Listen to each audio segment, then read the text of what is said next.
Más allá de la muerte, primera parte. No me mueves, Señor, para quererte, el cielo que me tienes prometido, ni me mueve el infierno tan temido, para dejar por eso de ofenderte.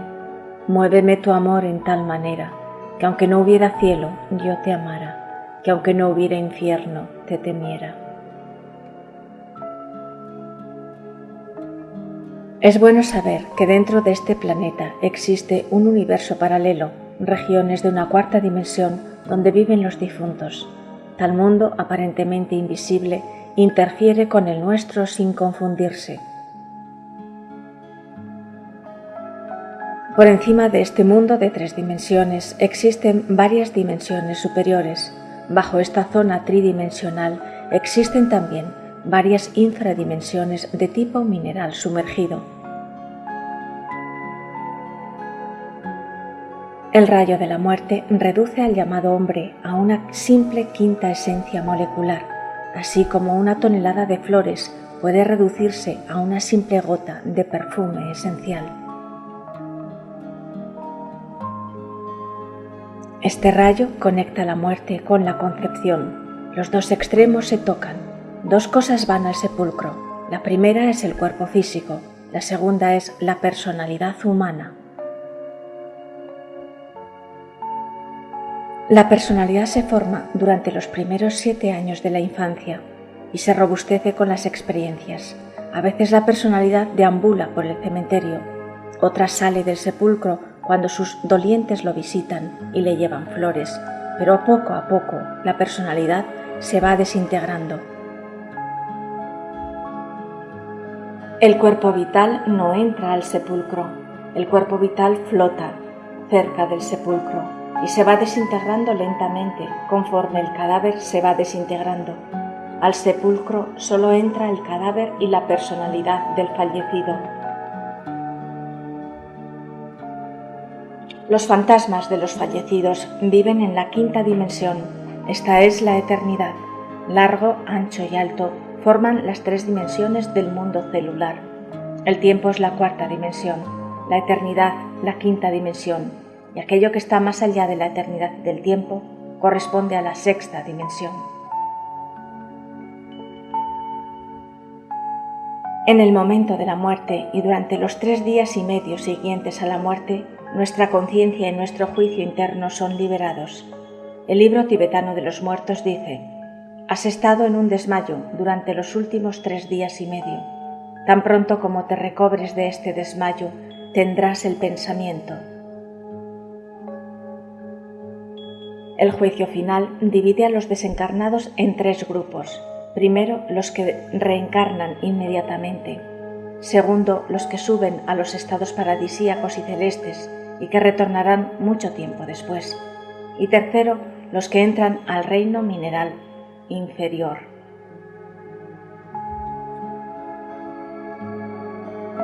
El libro tibetano de los muertos dice: tu cuerpo presente, siendo un cuerpo de deseo, no es un cuerpo de materia grosera. Así que ahora tú tienes el poder de atravesar cualquier masa de rocas, colinas, peñascos, tierra y casas, y el monte Meru mismo, sin encontrar obstáculos.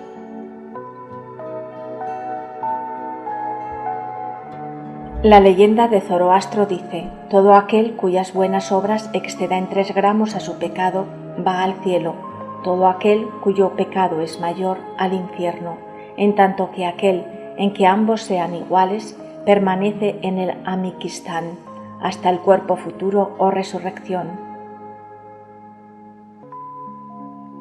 El alma de los difuntos continúa en las dimensiones superiores de la naturaleza. Esto significa, de hecho, que los desencarnados pueden ver el sol, la luna, las estrellas, los ríos, los valles, las montañas, lo mismo que nosotros, pero en forma más espléndida. Dentro del interior de la tierra existe el fuego y el agua. Las almas fracasadas se identifican con estos elementos de la naturaleza y sufren, mas el fuego no puede quemarlas, ni el agua ahogarlas, porque las almas son incorpóreas, sutiles. Mirado desde otro ángulo, este asunto de las llamas, quiero decir que tales flamas o candelas simbolizan nuestras pasiones animales. El libro tibetano de los muertos añade: el que cae ahí tendrá que sufrir padecimientos insoportables y donde no hay tiempo cierto de escapar. En el Evangelio de Mateo, capítulo 25, dice: y al siervo inútil echadle en las tinieblas de afuera, allí será el llanto y el crujir de dientes. Parafraseando al Dante diremos: poeta, te requiero, condúceme al más allá, para que vea la puerta de San Pedro y a los desolados que allí habitan. El mismo Dante confiesa haber abandonado el camino recto. Su regreso a él no fue fácil. Sin embargo, ayudado por las fuerzas internas de su real ser, trascendió la miseria humana. Dejó un legado valiosísimo para la humanidad, un testimonio crístico para orientar a las almas. El infierno, el purgatorio y el paraíso suman 100 cantos descriptivos de su experiencia mística. La Divina Comedia es un admirable tratado de filosofía, teología, astronomía, mitología y moral, no como datos del pasado, sino como apertura al porvenir y un presagio para el futuro. Habiendo hallado al maestro Virgilio, que le guiará por los mundos internos, Dante solicita al poeta: mira si mi virtud es bastante fuerte antes de aventurarme en tan profundo pasaje. 3 mujeres velan por el iniciado, que en vida será testigo de la realidad de los mundos internos. La primera es la Madre Divina, quien mitiga el duro juicio de la justicia divina. La segunda es Lucía, o Pisti Sofía, que se conmueve en su lugar. Y la tercera es Beatriz, o Alma Divina.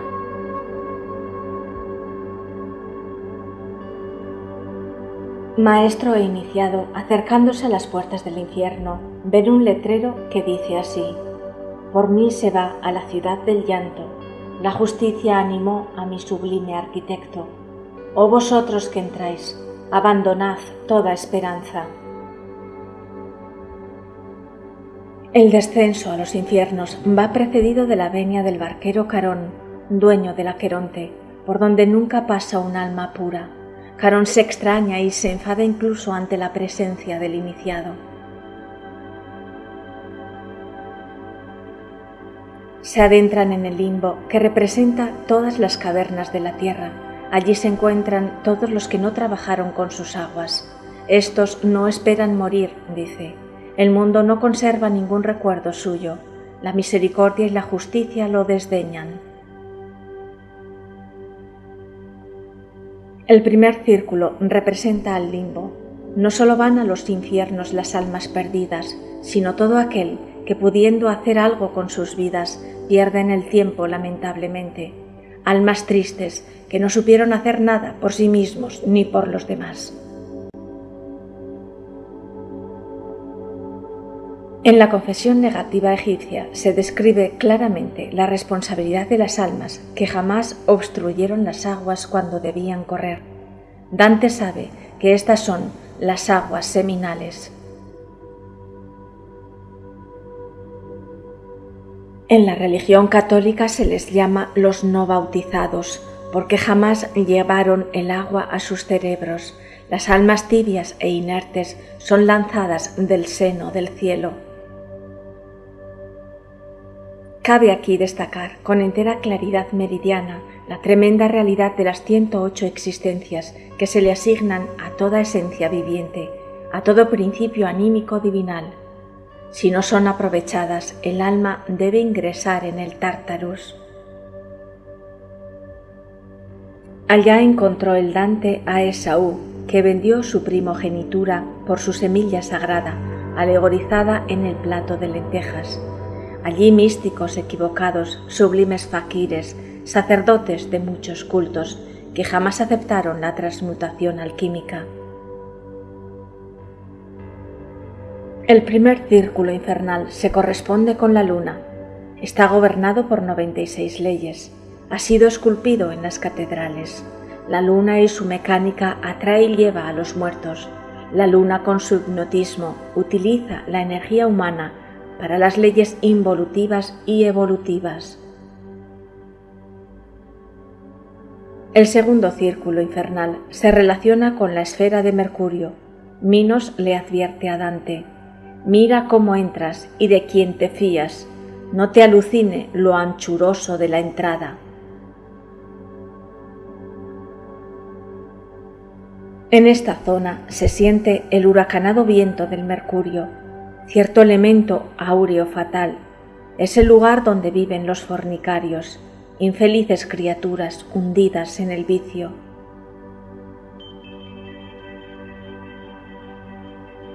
Un alma perdida confesó al Dante: amor que no dispensa de amar al que es amado, hizo que me entregara vivamente al placer de que se embriagaba éste, que como ves no me abandona nunca. Dante, movido por la compasión, lloró. El maestro Samael dice: uno se queda asombrado al ver a estos perdidos cohabitar incesantemente entre los infiernos atómicos de la naturaleza. En la morada de Plutón son subyugados los amantes en su pasión. Los personajes mitológicos citados en el texto de Dante, moradores de la esfera sumergida de Mercurio, representan simbólicamente a las vivientes pasiones animalescas de tal región. En este segundo círculo o esfera de Mercurio se hallan miles de criaturas con el órgano cundartiguador desarrollado, pues las relaciones sexuales normales del animal intelectual son grises y a la larga se convierten por ley de entropía en negras. El círculo segundo o de Mercurio está gobernado por 192 leyes. En este lúgubre lugar también habitan seres de luz que, apiadados de los sufrientes, tratan de auxiliarlos renunciando a su propia felicidad. Tras un breve desmayo causado por la tristeza y la compasión de ver tanta gente conocida sufriendo, reaparece el Dante ante otro escenario, si cabe aún más triste que el anterior. Dice el Dante: me encuentro en el tercer círculo, en el de la lluvia eterna, maldita y fría y densa. Cerbero, fiera cruel y monstruosa, ladra con sus 3 fauces de perro contra los condenados que están allí sumergidos. Esta región es mucho más densa, lluviosa y grosera que las anteriores. Aquí reinan 288 leyes. Ellas amarran, estrangulando a los seres que penan sus culpas, aquellos que vivieron siempre entre orgías y festines. Aquellos que nunca pensaron en la responsabilidad y expiación de sus actos. Esta esfera corresponde al lado tenebroso de Venus, quienes trocaron el amor casto en el vicio del placer, los borrachos, los fornicarios y los glotones. Muchos equivocados sinceros involucionaron espantosamente en estas regiones abismales, gentes que alegraron con sus liras las alas fastuosas de los grandes señores. El pecado original es la fornicación. Es un pecado que nos hunde en el hipnotismo del deseo, buscando la sensación y la satisfacción en constante círculo vicioso. Al cuarto círculo o esfera sumergida del Sol descienden maestro y discípulo, aproximándose a una incierta orilla en la que luchan entre sí los condenados, gritando sin parar.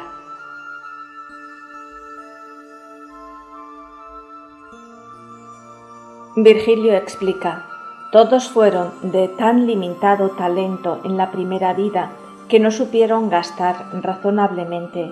Estos que no tienen cabellos que cubran su cabeza fueron clérigos, papas y cardenales, a quienes subyugó la avaricia.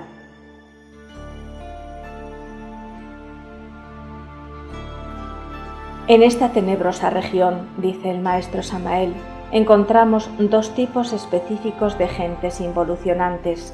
Quiero referirme en forma enfática a los derrochadores y a los avaros. Pródigos y avaros se transformarán en mendigos. Es urgente cooperar con la ley del eterno trogo autoegocrático cósmico común. Esta ley se manifiesta como recíproca alimentación de todos los organismos. El quinto círculo corresponde a la infradimensión del planeta Marte. Hijo, contempla las almas de los que han sido dominados por la ira. El iniciado vio las almas, encenegadas en aquel pantano, completamente desnudas y de irritado semblante. Se golpeaban no solo con las manos, sino con la cabeza, con el pecho, con los pies, arrancándose la carne a pedazos con los dientes. Mientras vivieron, estuvieron siempre tristes bajo aquel aire dulce que alegra el sol.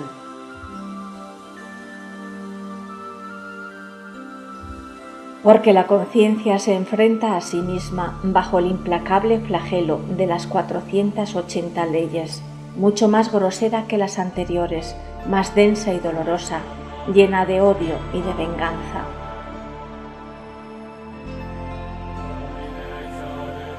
También en el infierno marciano se han de eliminar los estados psíquicos brujescos infraconscientes que anidan en el alma del pecador.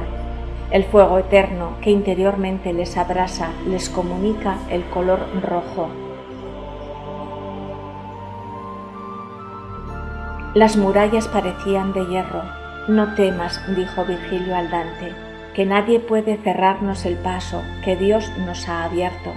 Reanima, pues, tu abatido espíritu y alimenta una grata esperanza. Hay que eliminar a las 3 furias infernales que estaban rodeadas de hidras verdosas y tenían por cabellos pequeñas serpientes y cerastas que cernían sus horribles sienes. El sexto círculo, correspondiente a la esfera de Júpiter, está gobernado por 576 leyes. Mi maestro avanzó, dice el Dante, por un estrecho sendero entre los muros de la ciudad y las tumbas de los condenados, y yo seguí tras él. Aquí reina una materialidad extrema. El tiempo se vuelve lento, los minutos pesados. Aquí descubrimos esa fuerza misteriosa que da el cetro a los reyes y la mitra a los jerarcas de las diversas religiones confesionales. Pues esta región es la antítesis del aspecto jupiteriano del sistema solar, donde reina extraordinariamente el aspecto místico del alma, resultando convertida en la morada de los ateos materialistas, enemigos del eterno. Blasfemos, herejes y dogmáticos, llenos de pasiones, odios e impotencia, se torturan entre los parajes infernales, nefastos sujetos que ensombrecieron hogares, amargando la vida de sus criaturas. Júpiter generoso, dadivoso y altruista, ha de tener su contraparte bajo la epidermis de la Tierra, en la infradimensión sexta sumergida, el egoísmo, la usurería y el peculado. La séptima esfera sumergida pertenece a Saturno. La densidad reinante es de 672 leyes del absoluto. El sitio por donde hubimos de bajar, dice el Dante, era un paraje alpestre, y a causa del que allí se hallaba, todas las miradas se apartaban de él con horror. Allí se encuentra el Minotauro, a quien aplacó el maestro. Como el toro que rompe las ligaduras en el momento de recibir el golpe mortal, que huir no puede, pero salta de un lado al otro, lo mismo hizo el Minotauro. En este océano de sangre y de fuego, de odios y de rencores, opacados entre el fatal brillo de la gama del color ultravioleta que luce por debajo del espectro solar, las almas toman conciencia del mal. El maestro Samael dice: todavía recuerdo a 2 demonios muy notables a los cuales me acerqué diplomáticamente. Se pronunciaron contra el Cristo cósmico, le negaron enfáticamente, sintiéndose perversamente satisfechos de su miserable condición satánica. Sentí como si la influencia saturnina, con todas sus fuerzas definitivamente centrífugas, se propusieran en esta región desintegrar todo, reducir a polvareda cósmica personas, muebles, puertas, etc. En esta región se paga el karma de la violencia contra natura. Se halla violencia contra natura en las esferas de Lilith y Nahemad, monjas y monjes que odian el sexo, pedreristas, homosexuales y lesbianas, madres que abortan o matan a sus hijos, y fornicarios irredentos.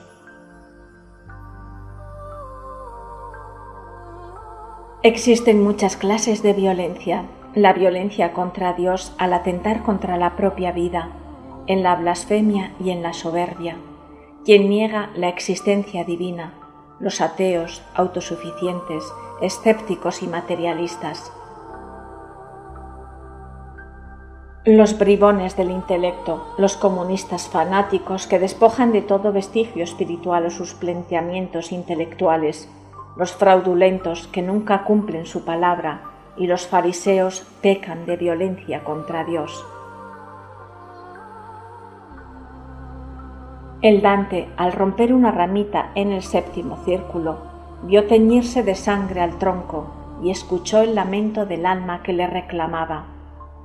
Lo que el Dante simbolizaba en la sangre es exclusivamente el color sanguinolento de la violencia sexual en el aura de los perdidos. Llegamos al silencio, al sitio donde desemboca fuera de la selva un riachuelo, cuyo rojo color aún me horripila. Cual sale del Bulicame, el arroyo cuyas aguas se reparten los pecadores, así corría aquel riachuelo por la arena.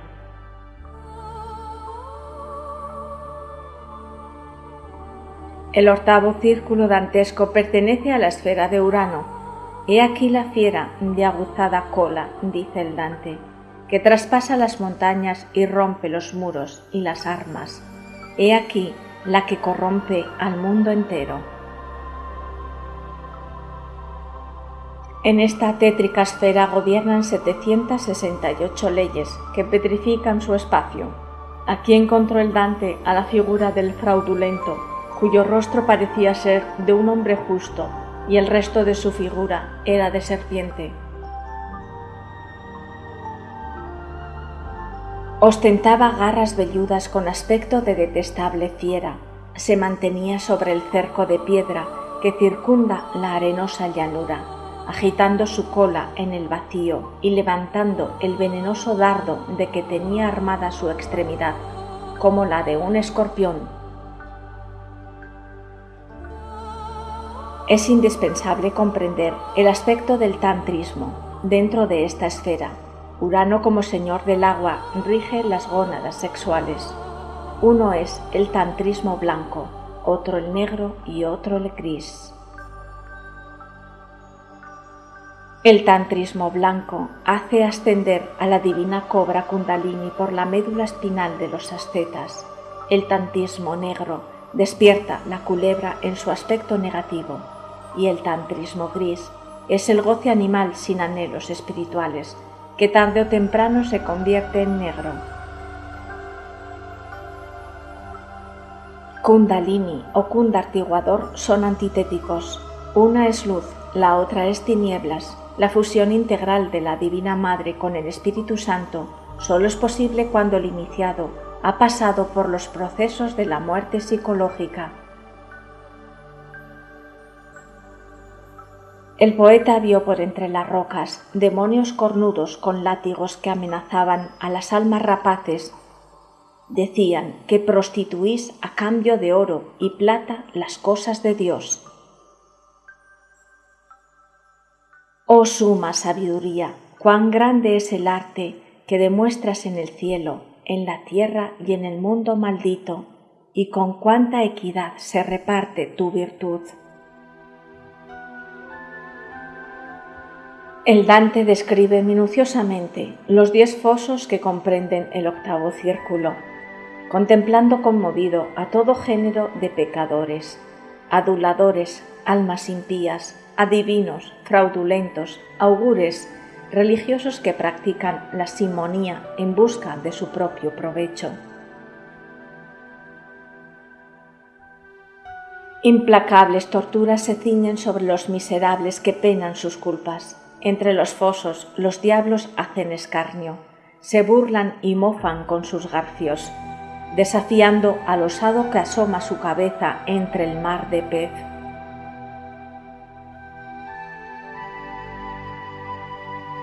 Los que en vida promovieron el escándalo y el cisma, políticos o prevaricadores que se enriquecieron a costa de un cargo público, embaucadores que engañaron a las mujeres.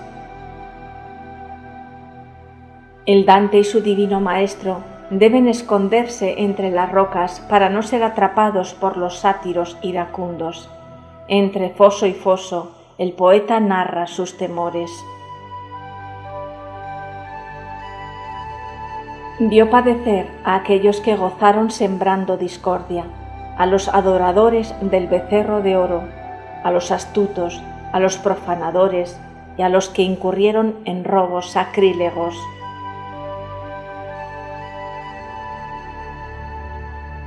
El poeta, a quienes las serpientes nunca le agradaron, ahora al verlas trabajar en la obra divina las comprende. No es posible absolver al que no se arrepiente, como no es tampoco posible arrepentirse y querer al mismo tiempo al pecado. Porque la única puerta abierta es la del arrepentimiento. Las peticiones justas deben satisfacerse en silencio. La infalible justicia, ministra del Altísimo, castiga a los falsarios que apunta en su registro. La divina ley es justicia y misericordia. Solo la percepción objetiva de los maestros trasciende las penas pasajeras para ubicarse en el eterno espacio sublime de las almas que lograron la victoria. En el octavo círculo infernal moran desgraciadamente los falsos alquimistas, los tántricos negros, los falsificadores de metales, aquellos que cristalizaron negativamente. Ágato o Dimas es el buen ladrón, es aquel poder íntimo que desde el fondo de nuestro ser se roba el hidrógeno sexual Si-12 para nuestra propia autorrealización, en tanto que Caco roba para el mal.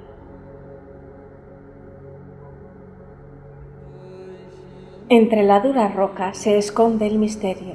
Es ostensible que en tal región sumergida se inicia el proceso de osificación, cristalización, mineralización y destrucción de todo ego. Los aspectos más siniestros del cundartiguador devoran a sus víctimas. Víbora y alma se metamorfosean en constantes desgarros. Es impostergable hacerse consciente del mal. El planeta Urano tiene una órbita alrededor del Sol de 84 años. Cuando el polo negativo apunta hacia el Sol, descolla en la Tierra durante 42 años el aspecto femenino. Cuando es el polo positivo, prevalece el poder masculino durante otros 42 años. Hombre y mujer deben aprovechar estos ciclos para su propia autorrealización. Oh almas que navegáis en la barca de la vida, sabed que las ofrendas que quieren los dioses deben ser llevadas a través del canal medular. En cambio, miles de engendros subconscientes son creados por medio de la energía sexual incontrolada. Ellos cobran vida y se nutren de las malsanas vibraciones. Volviendo la espalda a aquel desventurado valle, se inicia el descenso al 9º círculo, que comienza con el 31º canto, el cual desarrolla la descripción de 4 tétricos recintos.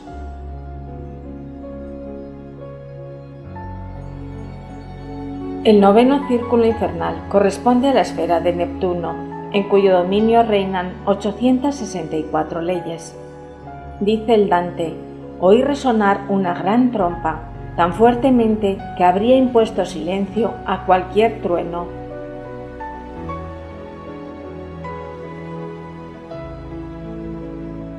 De esta manera se alcanza el centro de la tierra. Aquí se encuentra el alma con su diablo más denso, la punta de la espada más atroz. Aquí convergerán las líneas de la muerte y de la redención. El orgullo es muerto en pedazos, quedan desgarradas las almas. La penitencia busca un final, el dolor limpia el pecado. No hay futuro para el no ser. Pues el alma petrificada ya no tiene esperanza, ha aprendido la lección eterna. La ausencia de Dios y la preeminencia del pecado conducen a la senda de la perdición. Aquellos envidiosos que en vida se pronunciaron por la maledicencia, el chisme, el dinero y toda serie de pasiones, su propio peso los sepultará. No hay lugar o escapatoria posible.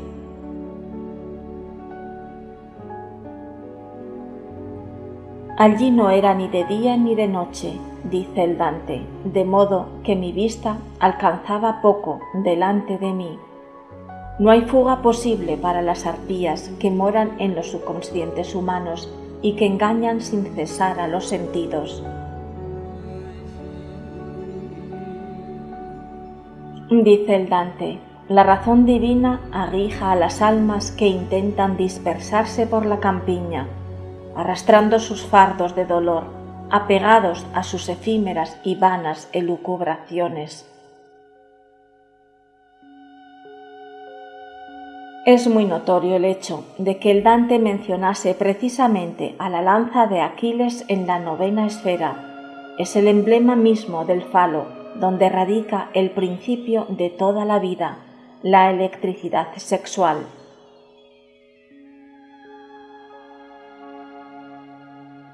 Quien pisotea la Santa Cruz, quien se pronuncia en contra de su sagrado magisterio, quien la subestima o desprecia, mojigatos o clérigos, son enemigos del Cristo y han de expiar su falta en el 9º círculo.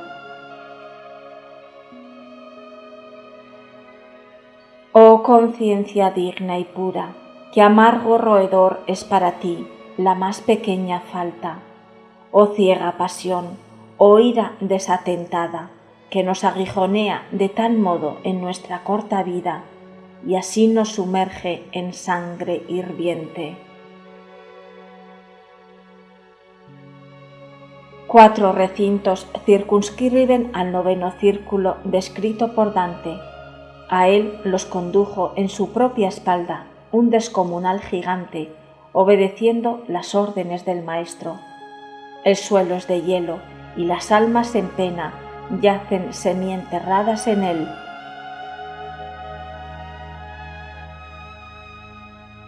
En la 9ª esfera se desintegran definitivamente las criaturas involucionantes. En esta zona nepturiana sumergida se reducen a cenizas los traidores. Ay de Bruto, Casio y el Judas interior de cada viviente. Oh gentes malditas sobre todas las demás, que estáis en el sitio del que me es tan duro hablar. Más os valiera haber sido aquí convertidas en ovejas o en cabras. Queda en el alma del Dante el desgarro de la experiencia, la misericordia del dolor. pero su camino prosigue y solo hay una salida que debe pasar ineludiblemente por las costillas de Lucifer. Con 6 ojos lloraba Lucifer, y por las 3 barbas corrían sus lágrimas. Y cuando las alas estuvieron abiertas, agarráronse, maestro con discípulo, a las velludas costillas de Lucifer, y de pelo en pelo descendió por entre el hirsuto costado y las heladas costras.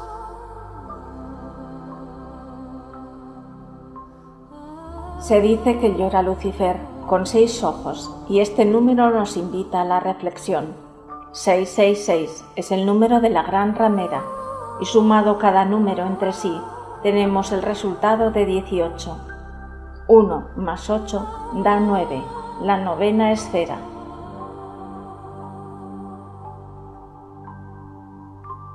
Lucifer es esa fuerza revolucionaria que se halla en el fondo de nuestro sistema sexual y que sabiamente manejada puede transformarnos en dioses.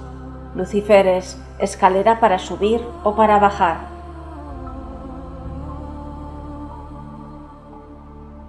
Bajar a la 9ª esfera es indispensable. Unos lo hacen en vida, por su propia voluntad, espontáneamente y para su autorrealización íntima. Y otros, la mayoría, las multitudes, lo hacen en forma inconsciente, cuando descienden en el abismo de la perdición.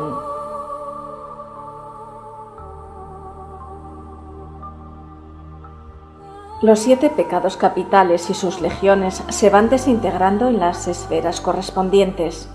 En la primera esfera, la de la luna, penan los no bautizados. En la segunda esfera, de Mercurio, los fornicarios. En la tercera esfera, de Venus, los glotones y lujuriosos.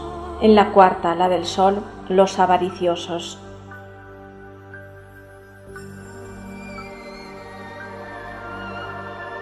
La quinta esfera es la de Marte, en ella penan los iracundos. En la sexta, de Júpiter, por el egoísmo y por la envidia. En la séptima, de Saturno, por la violencia contra natura y por la pereza. En la octava, de Urano, por el fraude. Y en la 9ª, de Neptuno, por la traición.